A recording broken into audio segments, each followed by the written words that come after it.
Kebaikan sistem harga pokok taksiran yaitu dapat mengurangi atau menekan biaya administrasi, dapat menyediakan informasi untuk mengambil keputusan, dan mengantar ke pemakaian sistem harga pokok standar.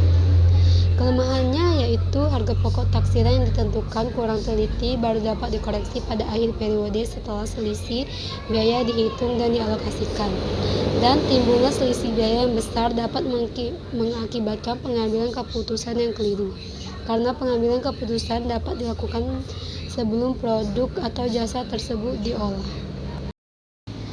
Penentuan besarnya harga pokok taksiran.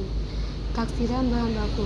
Taksiran bahan baku meliputi taksiran kuantitas setiap jenis bahan baku yang diperlukan untuk mengolah setiap satuan produk tertentu dan taksiran harga setiap jenis bahan baku yang diperlukan tersebut. Yang kedua, taksiran biaya kerja langsung. Besarnya taksiran biaya tenaga kerja langsung dipengaruhi oleh sistem pengupahan yang berlaku di perusahaan. Yang ketiga, taksiran biaya overhead pabrik dimulai dengan menaksir besarnya setiap elemen biaya overhead pabrik dan periode tertentu yang dikumpulkan pula atas dasar tingkat variabilitas biaya dan prosedur akuntansi sistem harga pokok taksiran. Yang pertama ada prosedur pencatatan biaya bahan baku. Contoh penulisan jurnalnya seperti yang di bawah ya. Yang ini ada contohnya. Berikutnya prosedur pencatatan biaya tenaga kerja dan prosedur pencatatan biaya overhead pabrik. Contoh penulisan jurnalnya seperti ini. Ini untuk contoh penulisan prosedur pencatatan harga pokok yang dijual seperti ini. Kemudian bab 10 yaitu bab terakhir adalah sistem biaya standar. Biaya standar adalah biaya yang ditentukan di muka yang merupakan jumlah biaya yang seharusnya dikeluarkan untuk membuat satu satuan produk atau untuk membiayai kegiatan tertentu di bawah asumsi kondisi ekonomi, efisiensi, dan faktor-faktor lain tertentu.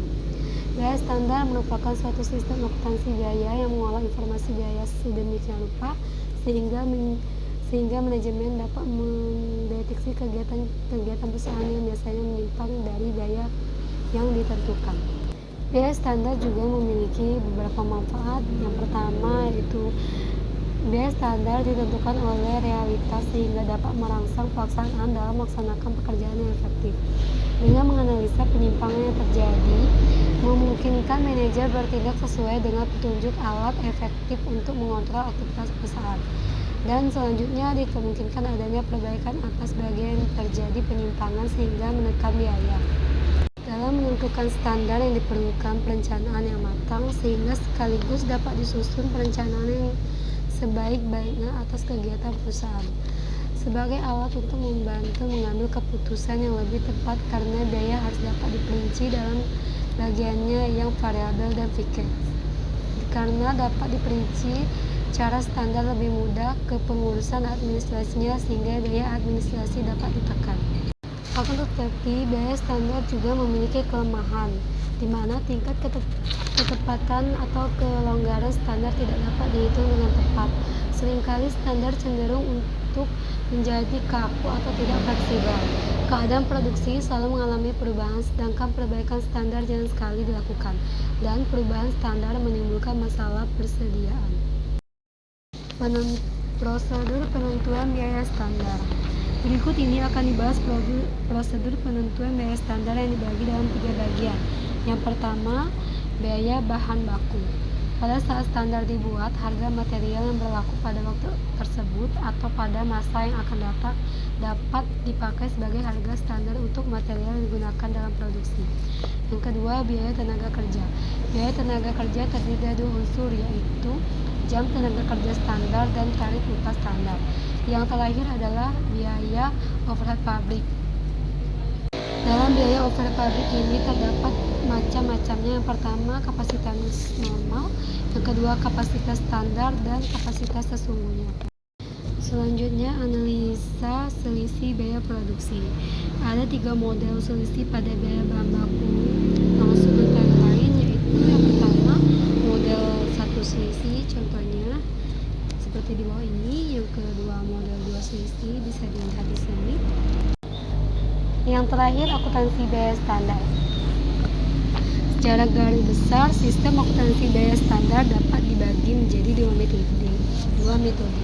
Yang pertama, metode ganda parted plan seperti di bawah ini. Terdapat dibagi lagi menjadi beberapa metode seperti ini.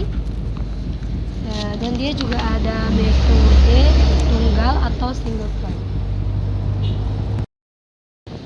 Baiklah, itulah tadi presentasi saya mengenai resume akuntansi biaya yang saya buat.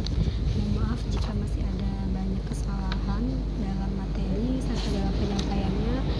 Terima kasih sudah mengikuti video ini sampai akhir.